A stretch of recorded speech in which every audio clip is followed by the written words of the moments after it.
అందరికీ నమస్కారం. నేను ఒక మామూలు జర్నలిజం స్టూడెంట్. నేను పిహెచ్డి కోసం రిజర్వేషన్లపై పరిశోధన చేశాను. ఈ పరిశోధనలో అబ్బాయి నాయుడు లాంటి స్వార్థపరులు రిజర్వేషన్లు తప్పుడు మార్గంలో వాడుకుంటూ ఎమ్మెల్యేలుగా, ఎంపీలుగా, చట్టసభల్లో మంత్రులుగా ఎలా అడుగు పెడుతున్నారో బయట తీయగలిగాను. వర్ణ వ్యవస్థ ఈ సమాజాన్ని ఎంత నాశనం చేసిందో తెలుసుకోగలిగాను. అంటరాని వాడు, అగ్రకులం వాడు అంటూ అంతరాలు ఎలా పెరిగిపోయో దగ్గరగా చూడగలిగాను. రిజర్వేషన్లు వాడుకుని ఎంతో మంది బాగుపడ్డారు. ఇంకా ఈ రిజర్వేషన్లు కొనసాగించడం అవసరం అంటారా? అవసరమే. కొన్ని వేల సంవత్సరాలుగా సమాజం చేత వెలువేయబడి అన్ని రకాలుగా వెనకబడిన వర్గాలకు సామాజికంగా, ఆర్థికంగా ఒక స్థానం కల్పించాలని రిజర్వేషన్స్ పెట్టారు. కానీ ఇప్పటికీ ఆ సామాజిక పరిస్థితులు అలాగే ఉన్నాయి. వాళ్ళపై దాడులు, దౌర్జన్యాలు, అత్యాచారాలు కొనసాగుతూనే ఉన్నాయి. అందుకే ఈ పరిస్థితులు మారేంత వరకు రిజర్వేషన్స్ కొనసాగించాల్సిందే. అయినా రిజర్వేషన్ అనేది యాక్సిడెంట్ జరిగితే హాస్పిటల్కి వెళ్లే లోపు చనిపోకుండా చేసే ఫస్ట్ ఎయిడ్ లాంటిది మాత్రమే. అసలు ఆపరేషన్ ఇంకా మిగిలే ఉంది. దేశంలో సంపద వనరులన్నీ అగ్రవర్ణాల చేతుల్లోనే ఉండి కింద కులాలకు కేవలం నడవడానికి ఊతకర్రలు ఇచ్చినంత మాత్రాన్ని దేశం బాగుపడదు. దేశంలో విద్య, సంపద, వనరులు, అధికారం అందరికీ సమానంగా దక్కినప్పుడు మాత్రమే సమాజం ఏర్పడుతుంది. ఆర్థిక సమానత్వం రాకుండా ఏ దేశం కూడా బాగుపడదు. ఈ రిజర్వేషన్ల వల్ల మాకు ఇబ్బందిగా ఉందని కొన్ని సామాజిక వర్గాలు అంటున్నాయి. వాళ్ళు అన్నట్లుగా ఈ రిజర్వేషన్లు తీసేయచ్చు కదా? తీసేయచ్చు. ఒక్క 10 ఏళ్ళు నిజాయితీగా రిజర్వేషన్స్ అమలు చేయమనండి. ఈ 10 ఏళ్లలో గల్లీలో ఉండే చిన్న చిన్న ఆఫీసుల దగ్గర నుంచి ఢిల్లీలో ఉండే పార్లమెంట్ వరకు గుళ్ళు, బళ్ళు, పబ్లిక్, ప్రైవేట్ సెక్టర్లు అన్నింటిలోనే రిజర్వేషన్స్ అమలు చేయమనండి. 10 ఏళ్ల తర్వాత రిజర్వేషన్స్ అవసరమే ఉండదు. కానీ వీళ్ళు అలా చేయరు.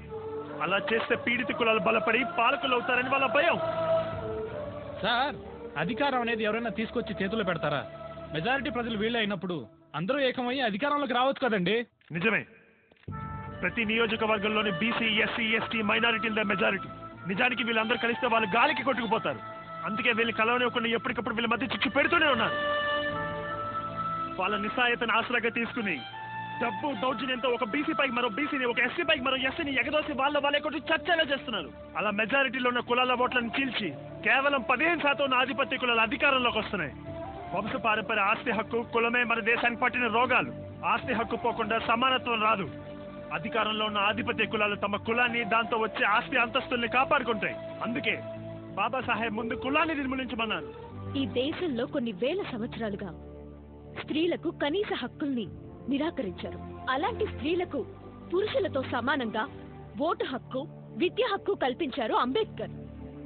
అందుకే ఈ రోజు మహిళలు పురుషులతో సమానంగా అన్ని రంగాల్లోనూ పోటీ పడగలుగుతున్నారు. ఉదాహరణకి పిటి ఉషా, కిరణ్ బేడి, ఇందిరా నూయి, సైనా నెహ్వాల్, పివి సింధు ఇలా ఎందరో వివిధ రంగాల్లో వాళ్ళ ప్రతిభని చాటుకుంటున్నారు. అంబేద్కర్ రాసిన రాజ్యాంగంలో మనుషులకే కాదు, అడవిలో ఉన్న జంతువులకు కూడా రక్షణ కల్పించారు. టైం సెన్స్ లేకుండా కార్మికుల చేత పని చేయించుకునే రోజుల్లో వాళ్ళకి 8 గంటల పని విధానాన్ని ప్రవేశపెట్టింది అంబేద్కర్. కులం, మతం, ప్రాంతంతో సంబంధం లేకుండా అందరికీ విద్య, వైద్యం, ఉపాధి ఉచితంగా ప్రభుత్వమే అందించాలన్నాడు. మీకు తెలుసా, అంబేద్కర్ గారికి 18 డిగ్రీలు ఉన్నాయి. ఆయన స్వతహాగా లాయరు. అఫ్కోర్స్ గాంధీ గారు లాయరు, నెహ్రూ గారు లాయరే. అయినా రాజ్యాంగ రచనా బాధ్యతని అంబేద్కర్ గారికి ఆ రోజు వాళ్ళు ఎందుకు అప్పచెప్పారు? మీరే ఆలోచించండి. అంబేద్కర్ కల్పించిన రిజర్వేషన్లు వెనుకబడిన వర్గాలకు ఉపయోగపడ్డాయి. కానీ అగ్రవర్ణాల్లో ఉన్న పేదల సంగతి ఏంటి? డియర్ ఫ్రెండ్, ఈ ప్రశ్నకి నేను సమాధానం చెప్తాను. రిజర్వేషన్ అనేది పేదరికాన్ని నిర్మూలించే పథకం కాదు. రిచ్ని పూర్గా, పూర్ని రిచ్గా మార్చే చట్టం అంతకంటే కాదు.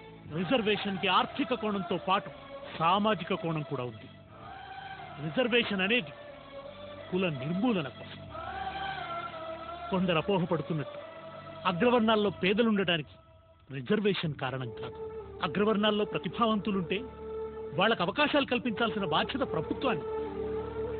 పేదరికం ఏ రూపంలో ఉన్నా దాన్ని రూపుమాపాలని అంబేద్కర్ రాజ్యాంగంలో స్పష్టంగా చెప్పారు. కానీ ఆ బాధ్యత నుంచి ప్రభుత్వాలు చాలా తెలివిగా తప్పించుకుంటున్నాయి. మీరు నిందించాల్సింది స్వాతంత్రం వచ్చి ఇన్ని సంవత్సరాలైనా పేదరికాన్ని రూపుమాపలేకపోతున్న ప్రభుత్వాలని, రిజర్వేషన్లని కాదు. అంబేద్కర్ కొన్ని వర్గాలను దృష్టిలో పెట్టుకుని రాజ్యాంగాన్ని రాయడం ఎంతవరకు కరెక్ట్ అంటారు? మీరు ఇలాంటి అపోహల నుండి బయటపడాలంటే ముందు రాజ్యాంగాన్ని చదవండి. అప్పుడే మన మనసులో ఉన్న బూజు పటాపంచలవుతుంది. ప్రతి ఇంట్లో భగవద్గీత, బైబిల్, ఖురాన్ పక్కన రాజ్యాంగానికి కూడా కాస్త చోటు ఇవ్వండి. సర్వమానవ శ్రేయస్సుని, సకల జనుల రక్షణను కోరిన అంబేద్కర్ కొందరి వాడు కాదు, అందరి వాడని మీకే అర్థమవుతుంది. ఈ దేశంలో ప్రజలు ఎలా నడవాలో ఎలా బ్రతకాలో చెప్పేది రాజ్యాంగం మాత్రమే.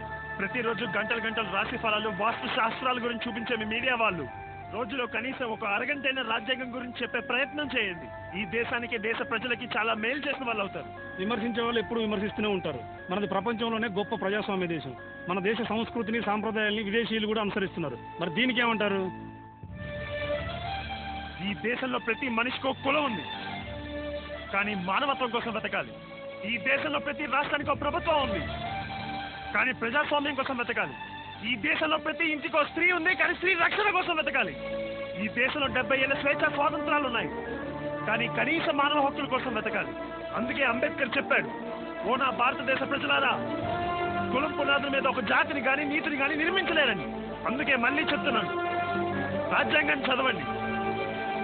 రాజ్యాంగం శరణం గచ్చామి, రాజ్యాంగం శరణం గచ్చామి, రాజ్యాంగం